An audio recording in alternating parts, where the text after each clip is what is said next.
Bonjour tout le monde et bienvenue sur Money Tree, le podcast qui vous parle d'investissement et de finances personnelles au sens large et sans tabou. Et pour ça, je reçois Luc Crinon. Salut Luc. Bonjour. Parce que tu vois, moi quand je vois les évolutions justement de toutes ces réglementations autour des diagnostics immobiliers, je me dis que c'est toujours une aubaine pour les diagnostiqueurs parce que ça leur génère encore davantage de business. Tu vois, je pense à l'audit énergétique qui va devenir obligatoire pour certaines classes, etc. Est-ce que vous le ressentez comme ça ou est-ce que c'est tellement d'adaptations à faire, peut-être on va dire de réinvention aussi en interne que c'est compliqué parce que moi je le vois vraiment comme une opportunité de business pour les diagnostiqueurs. Alors, comme dans toutes les professions, il y a une partie commerciale et une partie business qui s'impose à toutes les entreprises. C'est le fondement. Il faut essayer de faire de la valeur ajoutée à nos métiers. Après, c'est un métier qu'on l'exerce sur le très long terme comme en entreprise. C'est un métier où le business prend une part, mais ce n'est pas la part.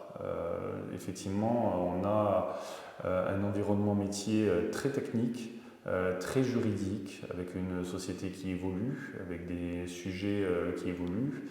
Et la partie business, bien entendu, il en découle des résultats, mais ce n'est pas ce qui est mis en avant pour exister.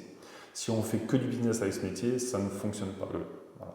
Et c'est la difficulté, c'est que tout le monde pense arriver dans un métier avec un accès relativement facile, mais nous n'avons pas que des commerciaux. Nous avons des opérateurs de repérage, on a de l'ingénierie aujourd'hui, on a des gens très techniques sur des sujets très poussés. On touche au code de la santé, code du travail, code de la construction et de l'habitation, santé publique à travers l'amiante. Pour nos opérateurs, pour les gens qui habitent ou qui travaillent, les travaux avec des désamianteurs, des artisans, code de la santé avec le plan des peintures, code de la santé avec le gaz et l'électricité, avec des impacts très majeurs si on ne fait pas correctement notre métier en termes de risque à la personne et risque matériel. On a cet environnement-là qui est très important. Aujourd'hui, l'actualité se porte plutôt sur le diagnostic de performance énergétique avec toutes les contraintes liées à l'environnement que nous avons global. L'environnement, la planète, les contraintes et les difficultés qui arrivent devant nous avec le coût de l'énergie, avec la rénovation des bâtiments qui doit se faire et qui doit s'opérer, ça depuis de nombreuses années. Et le diagnostic, c'est un petit peu tout ça. On brasse beaucoup de sujets, des fois connexes, des fois complètement opposés, et avec un environnement d'ailleurs de marché et des enjeux commerciaux sur des transactions, sur des locations, sur des interdictions, sur des obligations. Et c'est ça l'enjeu de notre métier. Et il a fallu des années effectivement pour comprendre tous ces mécanismes-là. Et à partir de là, effectivement, on peut construire un business model. Voilà. Et on a des business models totalement différents. Certains sont rentables, d'autres ne le sont pas du tout. Et il faut un tout pour faire de cette entreprise. Donc les opportunités, je vais être un petit peu dur à travers mon métier, mais c'est vrai que c'est un métier où on ne s'engage pas que pour faire de l'argent. On s'engage déjà parce qu'on a une envie d'exercer une certaine responsabilité, une certaine technicité, et parce qu'on aime l'environnement du bâti avec tout ce que ça comporte. Bon, les diags. Alors, les diags. Donc le sujet est vaste. Comment on peut démarrer? Est-ce qu'on peut se faire déjà un petit résumé des diagnostics, de tous les diagnostics qui sont obligatoires lors d'une vente ou d'une acquisition, selon si on est du côté vendeur ou du côté acquéreur? Alors le diagnostic immobilier, il y a plusieurs volets, donc en fonction de si vous êtes en maison, en appartement, en copropriété, en monopropriété. Les diagnostics classiques sont dans le cadre d'une vente obligatoire pour les termites, la recherche de ces bébêtes qui font beaucoup de dégâts. Dans certaines régions, on a même les champignons type mérule. On a le volet des états des risques et pollution. Ça, c'est un sujet aussi assez majeur lié à l'assurance et à la sinistralité au contexte naturel, géographique, etc. Ça, pour le coup, c'est quelque chose qu'on peut nous-mêmes obtenir sans passer par un diagnostiqueur. Sans passer par un diagnostiqueur, cependant, c'est devenu un petit peu les habitudes de travail du diagnostiqueur de l'intégrer. De les réaliser. Voilà. parce qu'on a un petit peu la culture des parcelles cadastrales, on se déplace sur place, donc on vérifie bien les recollements, les risques, on fait des vérifications, etc. C'est plutôt resté dans le giron du diagnostic immobilier historiquement. Ok. Après, on a, en fonction des années de construction, on met des obligations, donc diagnostic de performance énergétique pour tous les logements, les superficies loi Carrez lorsqu'on est en copropriété, le repérage amiante pour toutes les bâtisses construites avant le 1er juillet 1997, la recherche de plomb des peintures pour tous les logements avant 1949 et les installations intérieures d'électricité et de gaz pour les logements de plus de 15 ans. Ok. Voilà. Donc on a un environnement assez global, on a plusieurs expertises qui s'imposent aux clients. Et un vendeur se doit de fournir une information de la transparence. Aujourd'hui, c'est vraiment le maître mot, c'est d'être le plus clean possible dans l'information.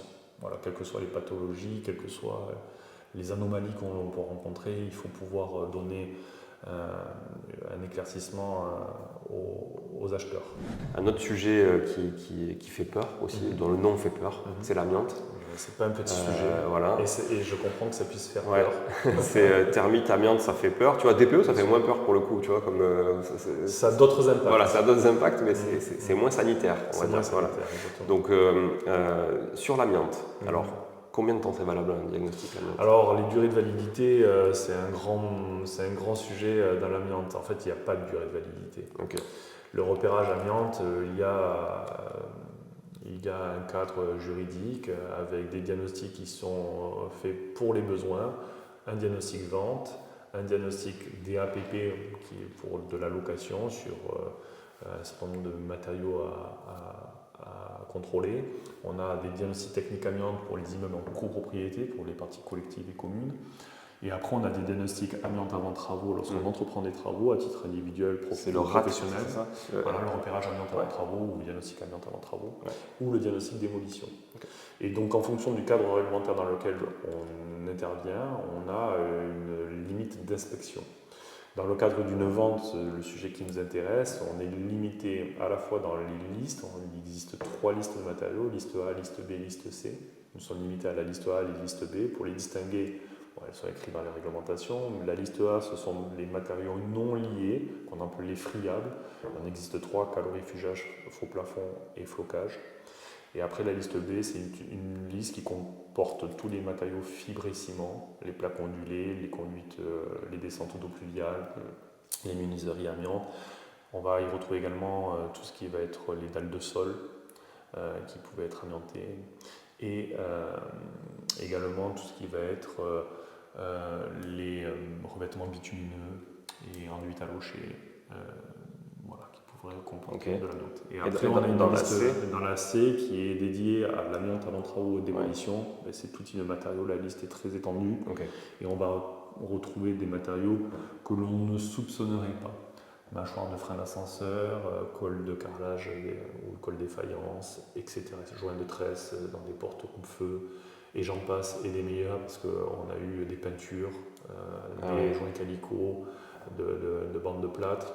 Et là, l'inspection n'a rien à voir. On travaille en sondage, on travaille avec une feuille de route qui est beaucoup plus invasive. Voilà. Aujourd'hui, dans ce qu'on peut rencontrer dans l'habitat, on va dire, ce sont des matériaux qui ont été référencés liste A, liste B. Dès l'instant où ils ont été diagnostiqués, que leur état ont été mis à jour, leur état de conservation, s'ils sont en bon état, mauvais état, il y a des actions directes ou indirectes qui en découlent, soit de désamiantage, soit de surveillance, soit on est tranquille. Les matériaux de type fibre et ciment, s'ils sont en bon état et qu'on n'y touche pas, qu'on ne les perce pas, par exemple les plaques ondulées sur les toits, sur une tuile ou des descentes d'eau de pluie ne présentent aucun risque sanitaire. Il faut simplement les localiser et prévenir en cas d'intervention d'un ouvrier qui pourrait travailler dessus et s'il devait les déposer, prendre toutes les précautions nécessaires. Il doit avoir un certain nombre d'équipements, il doit avoir également des formations appropriées en sous-section 3 ou sous-section 4 pour pouvoir intervenir sur ces matériaux, faire un traitement en déchetterie spécialisée, etc.